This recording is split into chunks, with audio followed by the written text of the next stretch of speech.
All right, we have some wild breaking news. MAGA Republican Marjorie Taylor Greene just came out and directly blamed Donald Trump for an increase of death threats on her life, coming directly from the MAGA fan base.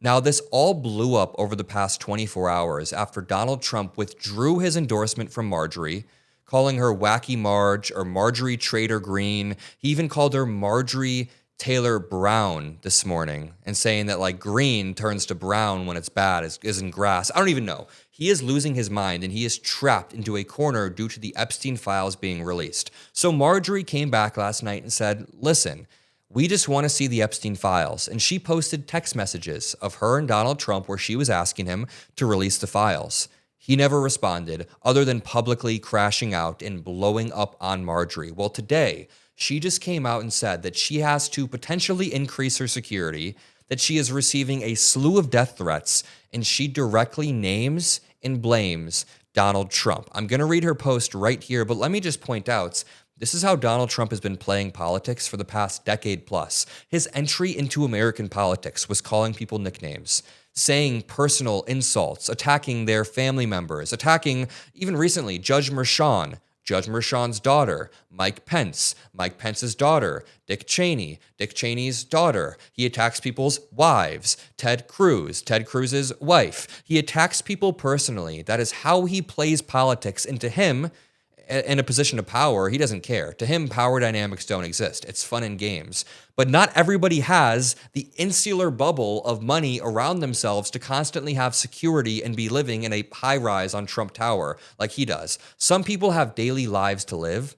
Most people have daily lives to live, and when you play politics like this, you put people in danger. Just think about the Capitol officers. There are Capitol police officers who had to hire security because they were getting death threats following January 6th because they protected the Capitol. This is how Donald Trump plays politics. This is how he has always played politics. Now let's read what Marjorie Taylor Greene said. She said, quote, I am now being contacted by private security firms with warnings for my safety as a hotbed of threats against me are being fueled and egged on by the most powerful man in the world, the man I supported and helped get elected. This is the definition of having your face eaten by the leopards. She elected the leopards eat your face party, and now she's going, why are the leopards eating my face? Aggressive rhetoric attacking me has historically led to death threats and multiple convictions of men who were radicalized by the same type of rhetoric being directed at me right now.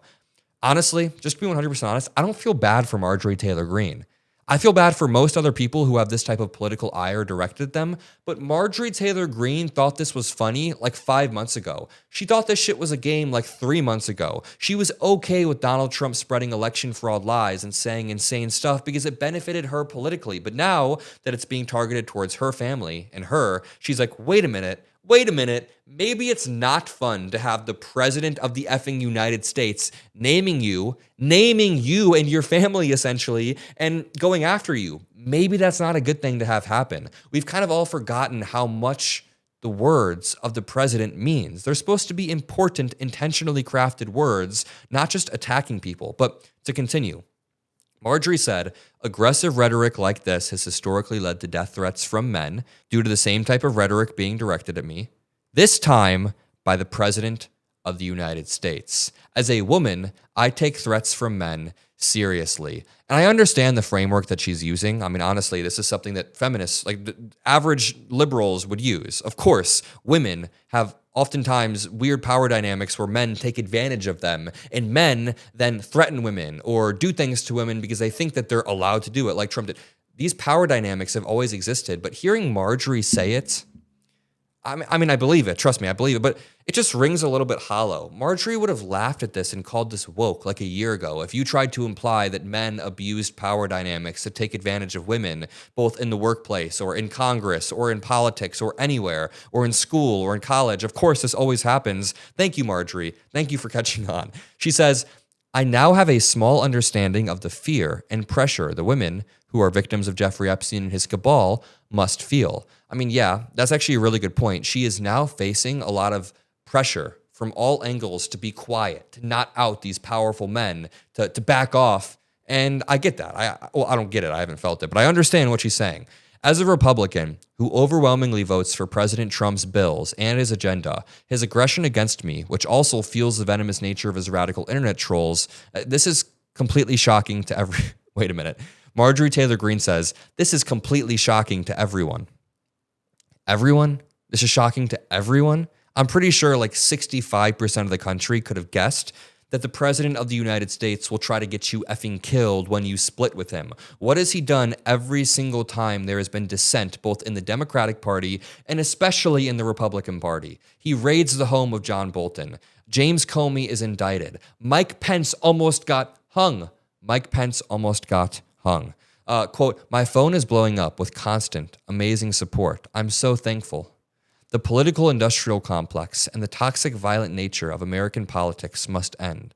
Our country is worth saving, and it can only be done if we pull together and save ourselves. Again, what Marjorie Taylor Greene is coming face to face with is the exact political monster that she has helped the Republican Party create. The exact Frankenstein that she's been doing surgery on, if you want to say. Like, she has used crazy rhetoric, the craziest of rhetoric. She is known as being one of the most radical MAGA people. Just because she's moderating over the past 3 months does not mean that she is not responsible for the rise of political violence and political rhetoric in American politics. I can sit here for 10 minutes and list off the amount of political organizations or people that Donald Trump has targeted. We can talk about Mike Pence, Mike Pence's family. Even if you don't want to talk about any Republicans whatsoever, the way he talks about Nancy Pelosi or Chuck Schumer or Paul Pelosi, the way that he talks about Zohran Mamdani, anybody in the Democratic Party is vile, and it's like he does not want Democrats to exist. He doesn't want any dissent to exist, and that is what we're seeing right now. I've highlighted a few interesting pieces of Marjorie's tweet because she points out the power dynamics that we've been pointing out for years.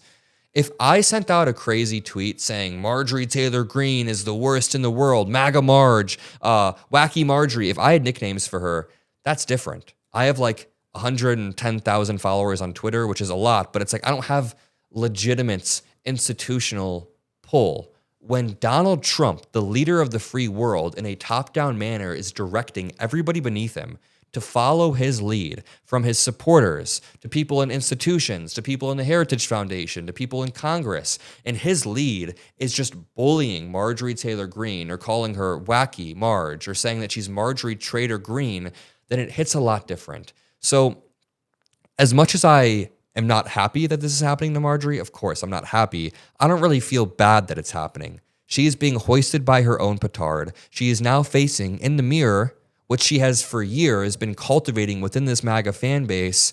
And this is how Trump practices politics. We need to pull back from the brink. And in order to pull back from the brink, we need it to start from the top down. The person who is the president of the United States in a top-down manner needs to pull us back from the brink. Then everybody else can follow suit. Marjorie Taylor Greene is beginning to realize what she created, and I find it kind of ironic. Drop a like, subscribe for more breaking news coverage. I love you all, and peace out.